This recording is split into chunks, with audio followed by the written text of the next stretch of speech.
The US and Russia say the ceasefire in Syria is largely holding and have agreed to extend it for another 48 hours.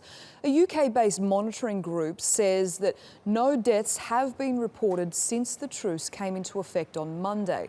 The pause in fighting was meant to allow for aid to reach civilians, but the regime has blocked humanitarian assistance from reaching the besieged areas of Aleppo. Well, for more on this, Ediz Tiyansan is following the story from Gaziantep near the Turkish-Syrian border. Ediz?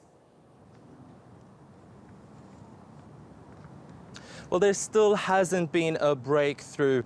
Additional humanitarian aid has arrived as of yesterday. They're all waiting at the border area. But the conditions on the ground, we understand there are still a dispute between warring parties, hasn't allowed for the aid to cross in. And what exactly is happening on the ground, how this operation is going to take place, to find out more about this, I'm joined by David Swanson, who's the spokesperson for the UN Office for the Coordination of Humanitarian Affairs. Thank you very much, David, for being with us.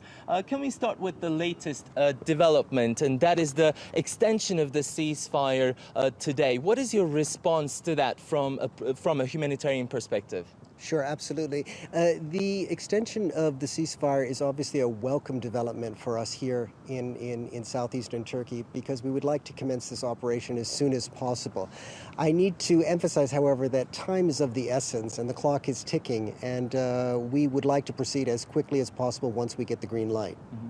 And we understand that there's been additional aid that's been added to the current convoy. Can you tell us exactly what's down there at the border area and in what quantity?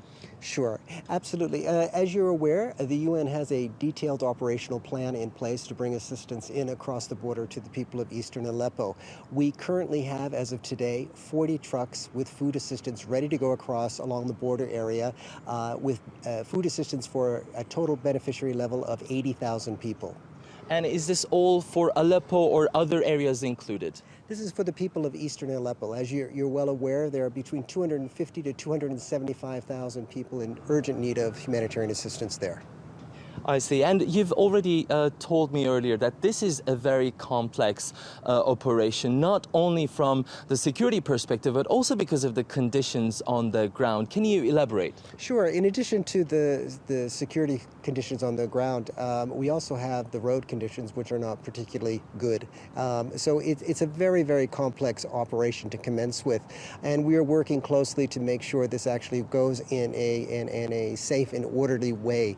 As you're aware, we have initially 20 trucks ready to go across and another 20 trucks to go across the day after. But we will only send the second round of trucks once the first round of trucks arrive safely.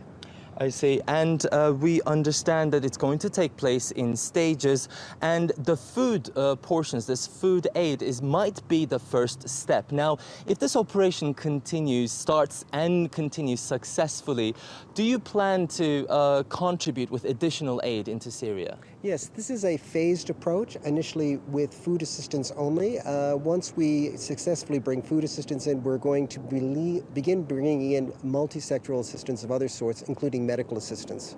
Okay, thank you very much, David Swanson, who updated us with the latest on the humanitarian aid operation that is underway to go into Syria. But obviously there are still problems, political problems to be resolved. And we understand that the humanitarian task force in Geneva will be meeting with the UN Special Envoy Staffan de Mistura, along with the brokers of the agreement, that is the US and Russian representatives. And hopefully later on today we'll find out whether this problem is anywhere close to being resolved. Ediz Tiyansan and David Swanson, thanks so much for the update.